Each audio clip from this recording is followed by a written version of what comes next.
like, in the beginning, again, in the first months of the Intifada, I had, in the first month, a friend of mine, actually, yeah, he's now my brother-in-law.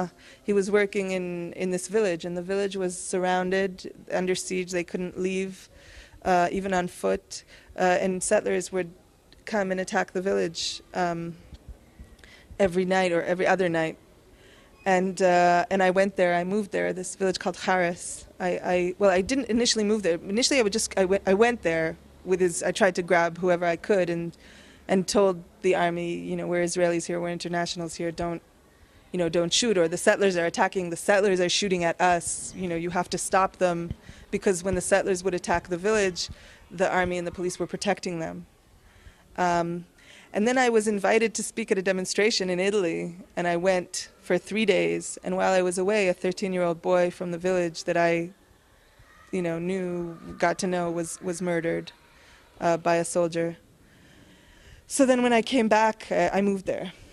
And that's kind of how I started that. And in December 2000, that was the first kind of ISM. We hadn't called it ISM then, but then we called Israelis and internationals to come for a nonviolent action, and we marched in Beit Sahur to the military base in Beit Sahur that was shelling Beit Sahur.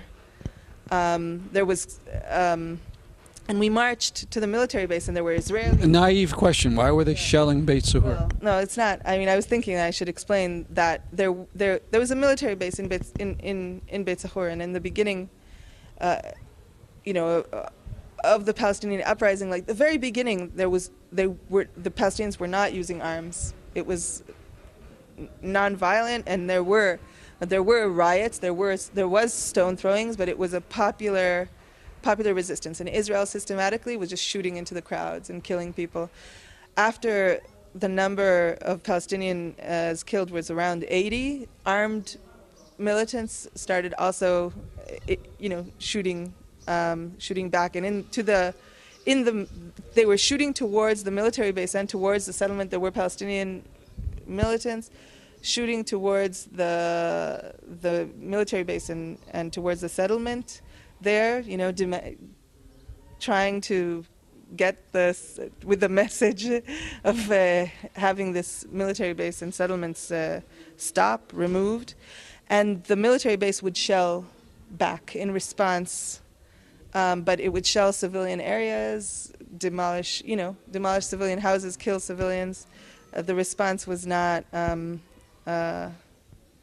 proportionate, and there was no reason for the military base and the settlement to be there in the first place. The military base in Beit Sahur that we marched to, it wasn't defending any. It was Palestinian land all around. It was a base that had existed there since the British Mandate, and they just used it for training.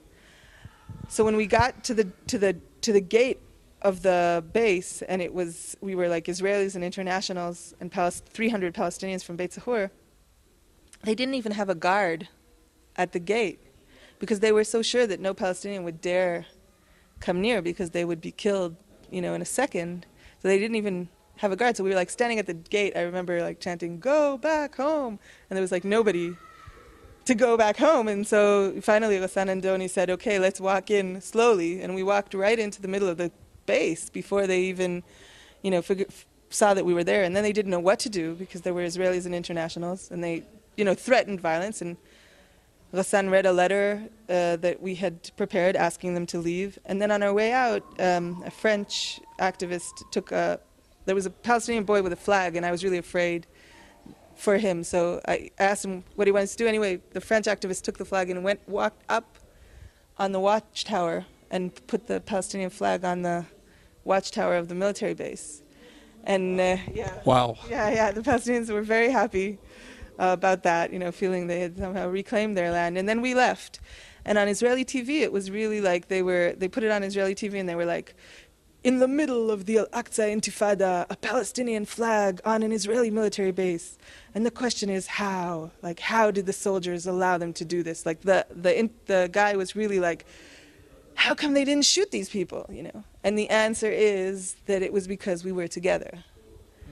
And if it was Palestinians alone, they would definitely shoot them dead, like, not without without thinking. So this twice. was when the idea of the ISM finally came about to bring internationals in to help. This is the first action of the ISM, and immediately afterwards we called people for a second.